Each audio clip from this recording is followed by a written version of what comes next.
आजको यस भिडियोमा हामीहरूले यो शिखर पावर डेभलपमेन्ट कम्पनीको आइपिओ कतिसम्म पुग्न सक्छ भन्ने विषयमा छलफल गर्दैछौँ। आज यो कम्पनी दोस्रो बजारमा कारोबार भएको 11औं दिन पनि 15% पोजिटिभ सर्किट लागेर 1058 रुपैयाँ 10 पैसामा कारोबार भएको छ, जसमा आज टोटल 4380 किताको भोल्युम देखिएको छ भने यो भोल्युम कम्प्लिट हुनका लागि 438 ट्रेड कम्प्लिट भएका छन्।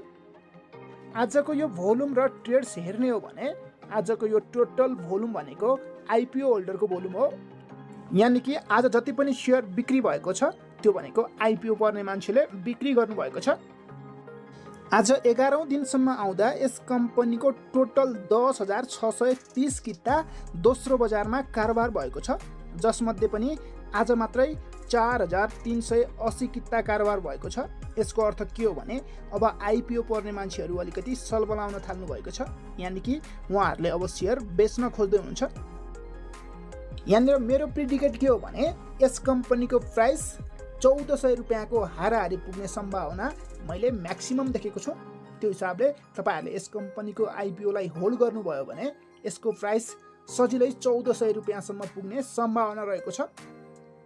यो मैले किन भनिरहेको छु भने यस कम्पनीको अहिले सुरुमा कारोबार योग्य सेयर जम्मा 20,64,600 किता मात्रै रहेको छ।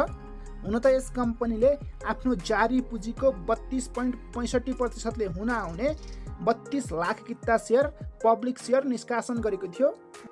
जति कम कारोबार योग्य सेयर हुन्छ त्यति नै कम्पनीको प्राइस माथि पुग्छ, त्यो तपाईँ हामी सम्पूर्णलाई थाहा भएकै कुरा हो।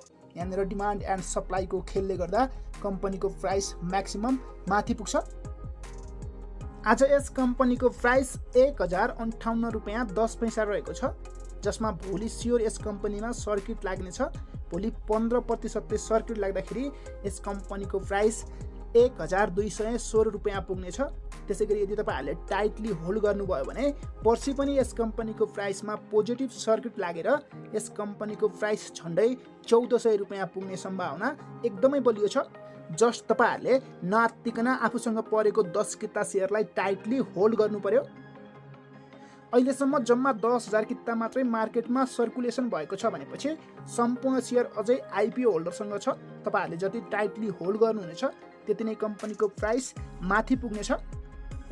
कम्पनीको प्राइसमा डाइरेक्ट इम्प्याक्ट पार्ने सबैभन्दा महत्त्वपूर्ण कुरा भनेको उक्त कम्पनीको फ्लोटेड सेयर हो। यस कम्पनीको टोटल 32 लाख किता पब्लिक सेयर भए पनि अहिले सुरुमा 11,35,400 किता लकमा रहनेछ, जसमा 20,64,600 किता मात्रै अहिले सुरुमा कारोबारमा आउनेछ। यसरी कम्पनीको फ्लोटेड सेयर कम हुनु भनेको कम्पनीको प्राइस माथि जानु हो। म तपाईहरुलाई के भन्न चाहन्छु भने यदि तपाईहरु रिस्क लिन चाहनुहुन्न भने यदि भोलि यस कम्पनीमा भोल्युम देखियो भने तपाईहरुले भोलि यस कम्पनीलाई सेल गर्नतर्फ पनि सोच्न सक्नुहुनेछ। हैन म रिस्क लिन चाहन्छु भन्नुहुन्छ भने तपाईहरुले भोलि यस कम्पनीमा यदि सेलिङ प्रेसर देखियो भने पनि तपाईहरुले भोलि सेल नगर्नु होला। यदि तपाईहरुले भोलि सेल नगरिकन पर्सिसम्म वेट गर्नुभयो भने पर्सि यस कम्पनीको प्राइस 1400 रुपियाँ हाराहारी पुग्ने सम्भावना पनि उत्तिकै रहेको छ। त्यो भनेको तपाईहरुको रिस्कको कुरा हो।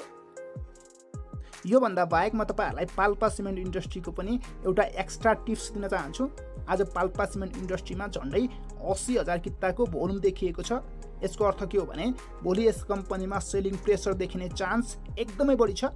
यदि तपाईहरु रिस्क लिन चाहनुहुन्न भने तपाईहरुले भोलि यस कम्पनीको प्राइसलाई प्री ओपन सेसनमा नै सेल गर्नतर्फ सोच्न सक्नुहुनेछ। त्यो भनेको तपाईहरुको इच्छाको कुरा हो। मैले यो किन भनेको हो भने पाल्पा सिमेन्ट इन्डस्ट्रीको झन्डै 5 लाख मान्छेहरूलाई आइपिओ परेको छ।